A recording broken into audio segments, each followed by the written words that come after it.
అందరికీ తెలిసిన విషయమే. నా కూతురు సుగాలి ప్రీతి కేసులో ఇంతవరకు కూడా న్యాయం జరగలేదు.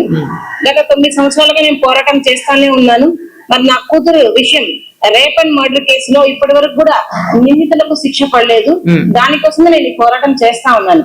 ఆ పోరాటంలో భాగంగానే మరి డిప్యూటీ సీఎం పవన్ కళ్యాణ్ గారు 2019 నుంచి 2024 కూడా మరి సపోర్ట్ చేస్తూ వచ్చారు. సుగాలి ప్రీతి కేసుకి న్యాయం చేస్తాం, సుగాలి ప్రీతి కేసు కోసమే నేను పార్టీ పెట్టాను అని చెప్పుకుంటూ వచ్చారు. ఆ మాటలు ఎక్కడ మాట్లాడలేదు. జరిగిందేమో మీ సుగాలి ప్రీతి ఇది జరిగిందేమో 2017 అనుకుంటా. 2017 పవన్ కళ్యాణ్ గారు పార్టీ పెట్టింది ఇప్పుడు అండి.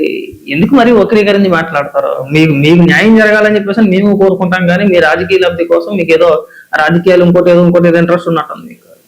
మీరు ఎలా దిగజారిపోయి మాట్లాడడం అయితే ఏం బాగాలేదండి.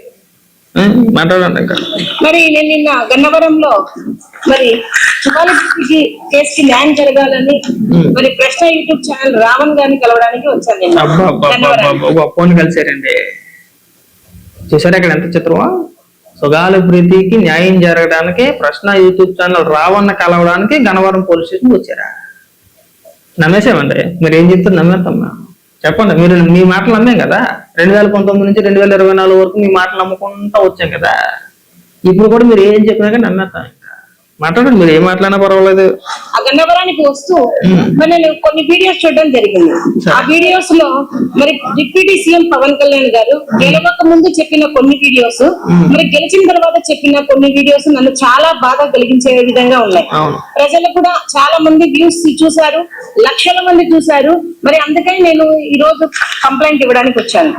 కంప్లైంట్ ఏంటి కంటెంట్ అంటే మరి చాలా 2023లో 2019 నుంచి 2024 వరకు కూడా పవన్ కళ్యాణ్ గారు చాలా సభల్లో చాలా స్పీచ్లలో మరి సుగాలి ప్రీతికి న్యాయం జరగాలి, మేము ఇచ్చిన పోస్ట్ మార్టం రిపోర్టు, మేము చూపించిన మరి హిస్టోపెథాలజీ రిపోర్టు, మరి సైకాలజీ రిపోర్టు, ఇవన్నీ చూసి కూడా రిపోర్టులలో చూసి అమ్మాయి మీద చాలా అఘాయిత్యం జరిగింది, అమ్మాయికి చాలా అన్యాయం జరిగింది, సుగాలి ప్రీతికి మరి ఇంత ఘోరమైన పరిస్థితి జరిగితే మరి న్యాయం చేయలేని సీఎం ఉంటే ఎంత, ఉండకుంటే ఎంత అనేది కూడా చాలా సందర్భాల్లో సభల్లో చెప్పారు, వీడియోలో చెప్పారు.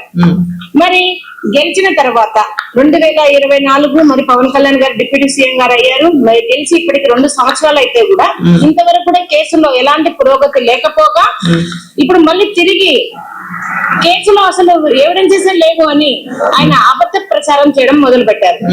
మరి ఈ వీడియోస్లలో ఒక వీడియోలోనేమో ప్రీతి మీద జరిగిన అన్యాయానికి నేను చాలా బాధపడుతున్నాను, అసలు నేను ఒక సీటు కూడా లేదు, మరి ఉంటే నేను న్యాయం చేసేవాడిని అన్న ఒక వీడియోస్లలో మరి గెలిచిన తర్వాత 100 స్ట్రైక్ తీసుకున్న తర్వాత ఉన్న వీడియోస్లలో ముద్దాయిల వైపు మాట్లాడుతూ ఇచ్చే విధంగా నా కూతురు కేసు విషయంలో తప్పుడు ప్రచారాలు చేస్తూ ఉన్నారు పవన్ కళ్యాణ్ గారు. మీకు నిజంగా మిమ్మల్ని చూసిన తర్వాత రాష్ట్రంలో ఎక్కడైనా ఏదైనా సంఘటన జరిగితే నిజంగా బాధితుల తరపున పోరాటాలు చేయడానికి ఏ రాజకీయ నాయకుడు ముందుకు రాడు. మిమ్మల్ని చూసిన తర్వాత నిజంగా రారండి, రాకూడదు కూడా. మేము పవన్ కళ్యాణ్ గారు కూడా మళ్ళీ చెప్తున్నాం, మీరు దయచేసి ఇలాంటి వ్యక్తుల తరపున ఇంకెప్పుడు మాట్లాడమాకండి.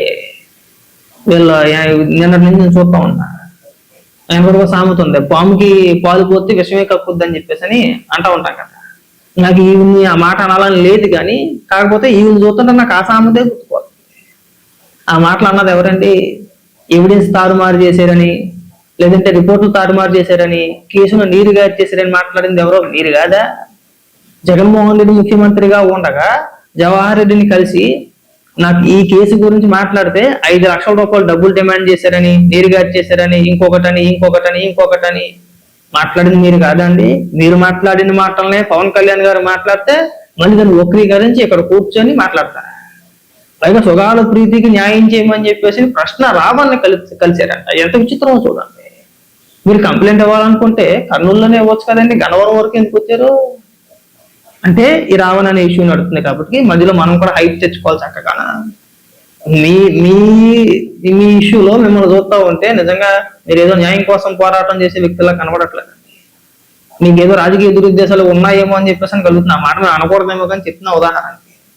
మరింత అడ్డగోలుగా వాదించకూడదండి. గతంలో మీకు బాగా గుర్తుంటుంది, జగన్మోహన్ రెడ్డి ప్రభుత్వం ఒక జీవో జారీ చేసింది, సిబిఐకి అప్పగిస్తూ సుగాలి ప్రీతి కేసును సిబిఐకి అప్పగిస్తూ ఒక జీవో జారీ చేసింది. తర్వాత మీరు ఢిల్లీ కలిసారుగా, సిబిఐని కలిసి గుర్తుందా? మీరు సిబిఐ అధికారులను కలిసినప్పుడు వాళ్ళు చెప్పిన సమాధానం విని మీరు కంగు తిని బయటకు వచ్చి ఒక ప్రెస్ మీట్ పెట్టి ఈ జీవో చితికాగుతం అండి, ప్రొసీజర్ ఫాలో అవ్వలేదు, అసలు ఇది చెల్లదని చెప్తే ఆ జీవోని చింపేసి మీరు ఆ రోజు ప్రెస్ మీట్ పెట్టి ఏమని మాట్లాడారో గుర్తుందా మీకు అసలు? అలాంటిదట్ట జగన్మోహన్ రెడ్డి గారు న్యాయం చేస్తారట, తాడు బంగారం లేని 10వ తరగతి కూడా చదువుకోలేని అజూసఫ్ గారు కూడా న్యాయం చేస్తారు. ఎక్కడ న్యాయం అండి ఇది? నిజంగా చెప్తున్నాం, మిమ్మల్ని చూస్తే మాకు కోపాలు రావట్లేదు, బాధేస్తుంది. పవన్ కళ్యాణ్ గారు కూడా చెప్తున్నాం, మీరు ఇలాంటి వ్యక్తుల వెనకాతల నిలబడి అనవసరంగా మీరు మాట్లాడుతున్నారండి, అనవసరంగా మాట్లాడుతున్నారు. నిజంగా ఇది చూస్తూ ఉంటే ఏదో రాజకీయ దురుద్దేశం ఉందేమో, ఖచ్చితంగా రాజకీయ దురుద్దేశం ఉందని అనుకుంటాను నేనైతే. ఎందుకంటే డిప్యూటీ సీఎం అయిన తర్వాత, అధికారంలోకి వచ్చిన తర్వాత కూడా ఈయన్ని కూర్చోబెట్టి పిలిచి మాట్లాడి అన్ని విధాలుగా న్యాయం చేస్తామని చెప్పిన తర్వాత కూడా మీరు రోడ్డెక్కి హంగామా చేస్తున్నారంటే నవల ఏడవలు అర్థం కావట్లేదు. మన పవన్ కళ్యాణ్ గారు మాట్లాడుతూ కూడా చాలా స్పష్టంగా చెప్పారు, సిబిఐ పరిధిలో ఉంది, వాళ్ళు వచ్చారు చూశారు, సాక్ష్యాలని తారుమారాయని చెప్పేసి అన్నారు. చూద్దాం ఏం జరుగుతుందో, చాలా జరుగుతుంది, అది ఏమవుద్ది అనేది వాళ్ళ పరిధిలో ఉన్న అంశం మన చేతుల్లో ఏముంది అని చెప్పేసి అన్నా సరే, చెప్పినా సరే అక్కడి నుంచి మొదలైపోయిందండి వాళ్ళకి. సోషల్ మీడియాలో ఎక్కడ చూసినా ఈ ఊరి గురించి నడుపుతుంటారు టాపిక్. దయచేసి నేను సుగాలి ప్రీతి తల్లి గారికి కూడా ఒకటే చెప్తున్నాను, మీ పైన ఇప్పటికీ మాకు సానుభూతి ఉంది. కూతుర్ని కోల్పోయారు, జరగరాని సంఘటన జరిగింది, ఖచ్చితంగా మీకు న్యాయం జరగాలనే కోరుకుంటాం. అది ఎవరైనా కావచ్చు, నిందితుల తరపున ఎవడో అండగా ఉండరండి, మీరు మరి అడ్డగోలుగా వాదించరు. కాకపోతే మీరు గతంలో ఏమని మాట్లాడారు, మీరు 19 మీరేమని మాట్లాడారు? డైరెక్ట్ మీరు చేసిన ఆరోపణలే కదా. వాళ్ళని నిందితులు ఎవరైతే ఉన్నారో వాళ్ళని కాపాడుతున్నారో జగన్మోహన్ రెడ్డి, వాళ్ళ తరపున మాట్లాడుతున్నారో. ఈ జవహర్ రెడ్డి అనే వ్యక్తి మమ్మల్ని డబ్బులు డిమాండ్ చేసేటను ఇంకోటను మీరు మాట్లాడిన మాటలే కదా. ఆ రోజు పవన్ కళ్యాణ్ గారు లేకపోతే విచిత్రం ఇది, పవన్ కళ్యాణ్ గారు లేకపోతే ఈ కేసు ముందుకు వెళ్దో, మాకు న్యాయం జరగదో, ప్రభుత్వం ఇవ్వాల్సింది ఇచ్చుండేది కాదు.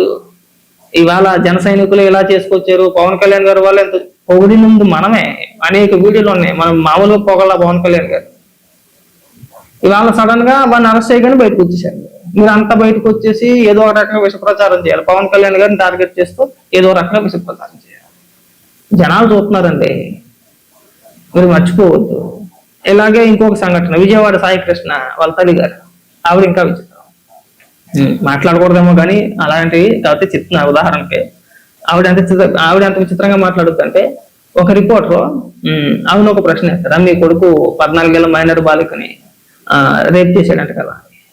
ఆవిడ సమాధానం చూస్తే బుర్ర పాడు, మైండ్ పోయింది, ఫీజులు ఎగిరిపోయినాయి. ఎవడు చేయడండి, ఎవడు మంచోడండి, ఎవడు రేపులు చేయడండి, ఇలా రోజుల్లో అందరు రేపులు చేస్తారంటే అందరూ మంచోళ్ళు కాదు. ఆవిడ చెప్పే సమాధానం ఒకసారి ఆవిడ కూడా ఏం మాట్లాడుతుందో వినిపిస్తాం. మీ అబ్బాయి ఏదో ఒక 14 సంవత్సరాల అమ్మాయిని ఇవన్నీ ఎందుకయ్యా ఇలాంటి మానవుడు చచ్చిపోయి ఎక్కడో ఉన్నాడు మీద అమ్మాయి కూడా చెప్పింది కదా మొన్న, అమ్మాయి కూడా ఎవడయ్యా రేపు చేయింది, ఎవడయ్యా అంత మంచివాడు ఎవడు? ఆవిడ మాటలు చూసారా? నిజంగా అమ్మా, మీరు ప్రస్తుతం ఎప్పుడు మాట్లాడమాక. ఎప్పటి వరకు మాకు మీ పైన సానుభూతి ఉంది, కొడుకును కోల్పోయిన తల్లి బాధపడుతుంది, ఆవిడ బాధలో అర్థం ఉందని చెప్పేసి ఇప్పటి వరకు మాకు ఉంది. మీరు డైరెక్ట్ గా ఎవడయ్యా మంచోడు, ఎవడయ్యా రేపు చేయిందంటే అందరూ నీ కొడుకులాగా ఉండరమ్మా. నీ కొడుకును నువ్వు పెంచినట్టుగా అందరూ పెంచరు. అలాగా దయచేసి మీరు ప్రస్తుతం మాట్లాడడం తగ్గించేయండి, తగ్గిస్తే బాగుంటుంది. నేను మీ గురించి ఎక్కువగా మాట్లాడదలుచుకోవాలి. మీరు ఇంకెప్పుడు మీడియాతో మాట్లాడకమాకండి, ఒకవేళ మాట్లాడినా కానీ ఇంత అడ్డగోలు సమాధానం చెప్పమాకండి దయచేసి. ఈ ఊరికే అనవసరంగా విమర్శలకు దారితీస్తున్నాయి ఇవన్నీ కూడా. సోషల్ మీడియాలో నిన్నటి నుంచి ఇదే వీడియో వైరల్ అవుతుంది.